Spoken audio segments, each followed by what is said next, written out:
Prezados amigos, prezados inscritos, dando continuidade a esta série sobre o Vale da Sombra da Morte, aquilo que já apresentamos no episódio 1, vamos agora complementar.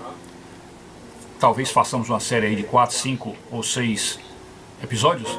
Neste segundo, nós vamos só complementar um pouco o sentido do que foi dito no primeiro, né? Evidentemente, uma série dessa não completa toda a escatologia cristã, né, da teologia, que é muito profunda, né? E há necessidade de leituras e mais leituras, né? A gente, como cristão, às vezes nós temos a mania de achar que 3 ou 4 versículos, ou 2 ou 3 livros, sei lá, 4, 5 livros, são suficientes para que nós entendamos a grandeza de Deus e o mistério de toda a obra de criação, de toda a obra de salvação, né? Nós temos essa presunção de achar isso, né? Então nós precisamos acabar com essa bobagem, com essa idiotice de que uma ou duas pregações, uma ou duas leituras, alguma coisinha assim, já nos fez entender as coisas. E na verdade isso é absolutamente falso. E é o contrário de tudo que Deus planejou. Tudo que Deus planejou. Porque Deus nos planejou, Deus nos criou justamente para que nós aprendamos. A vida é uma escola. O grande professor é o Senhor.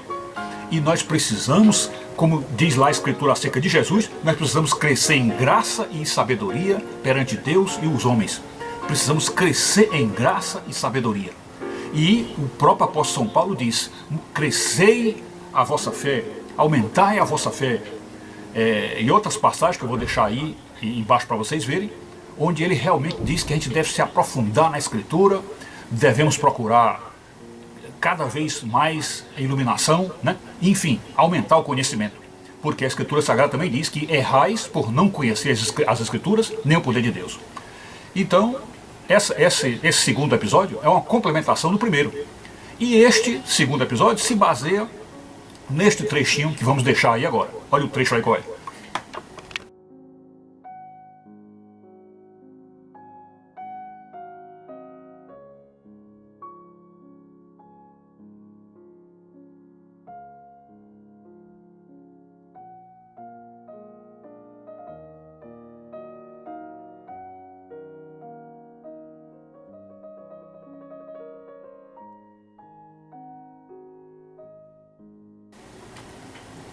Então o trecho diz, em Isaías 9:2, o povo que andava em trevas viu grande luz, e aos que viviam na região da sombra da morte resplandeceu-lhes a luz.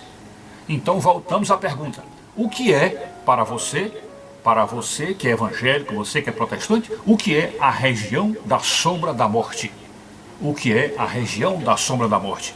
Lá no Salmo 23, esse mesmo lugar é chamado de Vale da Sombra da Morte. Eu prefiro a expressão vale, porque o vale dá a ideia de uma coisa profunda, uma coisa que entra, uma depressão, né? É profundo, né? Enquanto que região você pode entender como uma coisa plana, né? Uma coisa assim. Então, para mim já não é tanto terror. O terror maior realmente é quando é um vale, né? E há ainda uma expressão ainda melhor do que esta, e que nós vamos estudar aí.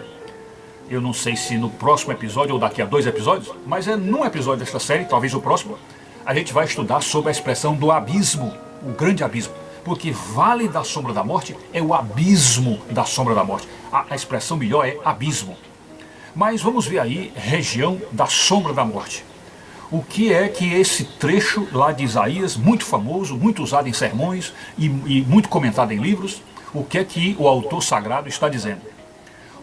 O autor sagrado está dizendo que o povo andava em trevas.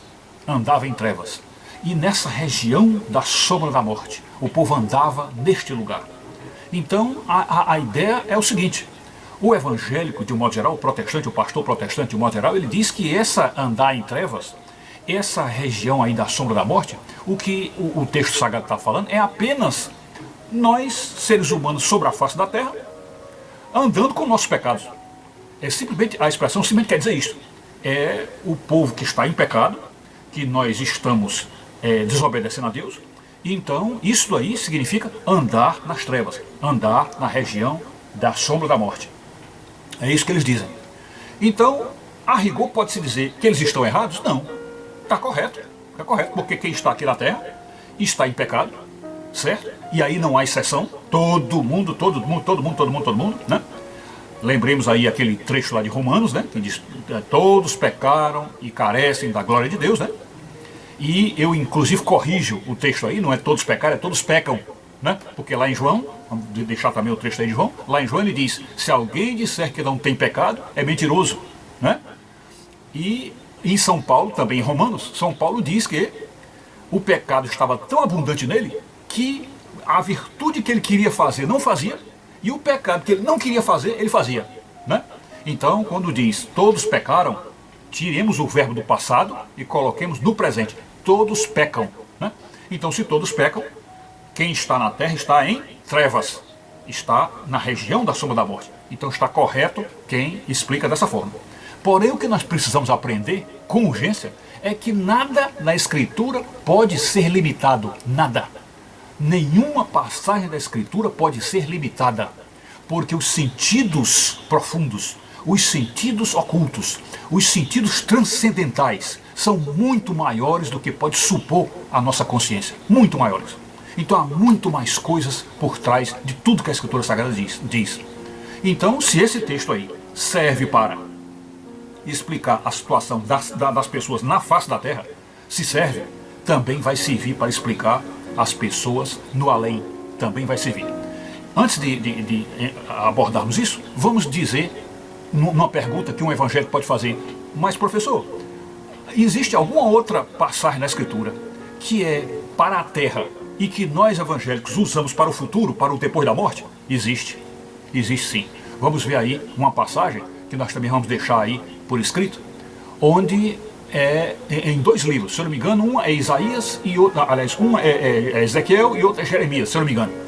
Então, há passagens desses livros que se referem a reinos da terra, a reis da terra, governantes da terra, e que o evangélico, de um modo geral, o protestante, e eu digo todos os cristãos, a cristandade em si, usa esses textos da terra para explicar alguma coisa no além, alguma coisa transcendental, muito maior e talvez até anterior à história dos anjos.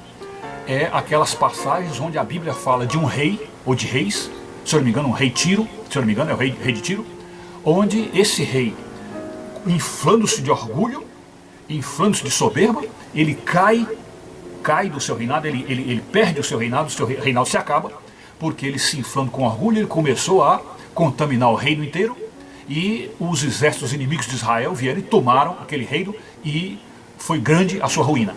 E então os evangélicos e a cristandade em geral usa esses textos, que nós já deixamos aí, né? Usa esses textos para explicar que aquilo ali se refere à queda do demônio. A queda do demônio. Porque a maneira como fala, olha, tu eras a estrela brilhante, tu eras filho do jaspe, tu eras o filho da luz, e como caíste, ó estrela da manhã, como caíste, ó estrela divina, como caíste na terra. Então eles usam essa expressão para dizer que aquilo se refere à queda do demônio. Então a história da queda do demônio está lá em trechos relativos aos seres humanos e a reinos da terra. E pergunta, estão errados ao pensar assim? Não, não estão errados.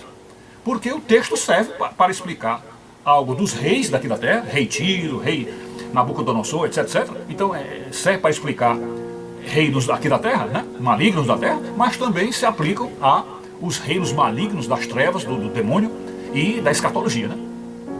Pois bem, então o que é que isso significa? Significa dizer que esse sistema usado para explicar a queda do demônio, que foi o uso de uma figura da terra, de reinos da terra. Então o uso de figuras da terra para explicar coisas da escatologia também deve ser aplicado a esse texto aí de Isaías 9:2. Porque a verdade é que não se pode limitar o sentido da Escritura Sagrada.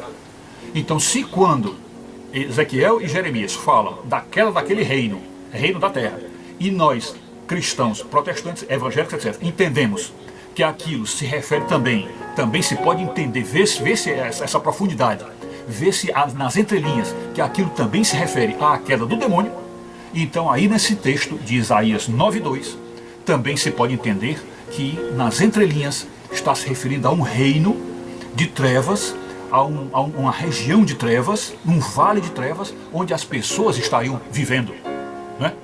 Onde as pessoas estariam vivendo. Então, volta-se a pergunta, que reino é este? Que vale é este? Né? Então, seria o vale, ou a região, entre a vida da terra e o inferno. Entre a vida da terra e o inferno. E não é o céu por quê? Porque o céu não tem trevas, o céu não tem dor, o céu não tem sofrimento. Então, se é uma região de trevas e de escuridão e de sombras, então é um local entre a terra e o inferno. E aí, então, portanto, aparece de novo o purgatório. É isso.